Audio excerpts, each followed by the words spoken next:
There is a sound only a certain group of people remember in their bones. A high-pitched digital screech, static, a mechanical gasp. The sound of the internet trying to exist. Before Wi-Fi, before smartphones, before the world fit in your pocket.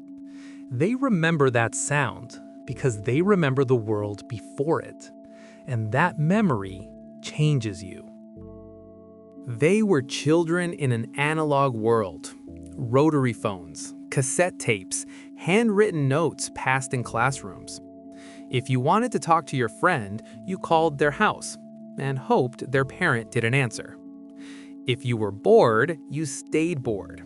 There was no scroll to rescue you, no algorithm to entertain you. You invented something, or you stared at the ceiling, or you rode your bike until the streetlights came on. That kind of childhood builds something quiet and sturdy, patience, imagination, self-reliance. But then, the ground shifted. They were teenagers when the digital world burst open. Email felt revolutionary. Search engines felt impossible. Chat rooms felt dangerous and thrilling at the same time. They were old enough to remember before it, young enough to adapt instantly. That's the line. Too young to be fully Generation X, too old to be digital natives. They are Xennials, and they are the bridge. Bridges are strong, but they carry weight from both sides. Xennials built identities in private. There were no followers, no likes, no permanent digital footprints. Mistakes disappeared with time. Embarrassment faded without screenshots. They learned who they were in quiet rooms. And then, just as adulthood began, the walls turned to glass. Social media arrived. Performance became constant. Identity became visible. And suddenly, the self was no longer private. It was public, measurable, searchable. They adapted. But they never forgot what privacy felt like. That memory makes them different. They were raised on a promise. Work hard, get educated, stay loyal. Security will follow. They believed it. And then they watched the economy fracture. They watched layoffs erase loyalty. They watched institutions wobble. They entered adulthood with optimism and were met with instability. So something subtle happened inside them. Not full cynicism, not blind trust, something in between. Measured skepticism, hope but with backup plans, ambition but with caution. They believe in effort, they just don't believe effort guarantees safety. That psychological balance shapes everything. Look at how they work. They remember parents staying at one company for decades. They also remember those companies collapsing, so they became adaptable. They value stability, but they diversify. They build careers like shock absorbers, flexible, strategic, quietly prepared. They don't announce reinvention, they just execute it. Emotionally, they learned 2 languages. As children, feelings were often private. Handle it, move on, be strong. But as adults, therapy became normalized. Mental health became conversation. So they learned to process, even if it felt unfamiliar. They can sit with pain, but they may struggle to ask for help. They are resilient, but sometimes exhausted from carrying resilience alone, because being the bridge means absorbing pressure. Socially, they remember connection before metrics. Friendship wasn't quantified, love wasn't filtered, presence wasn't curated. So when social media became dominant, they participated, but cautiously.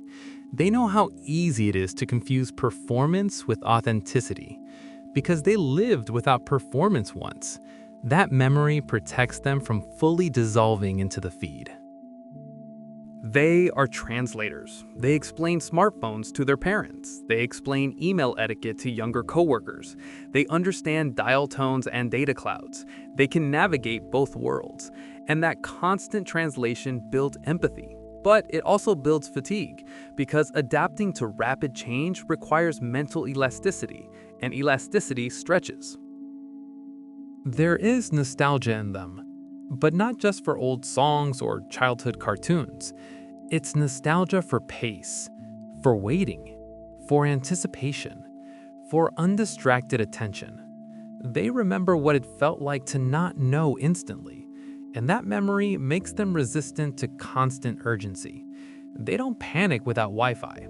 They don't collapse without updates. They know life continues offline because they've lived it.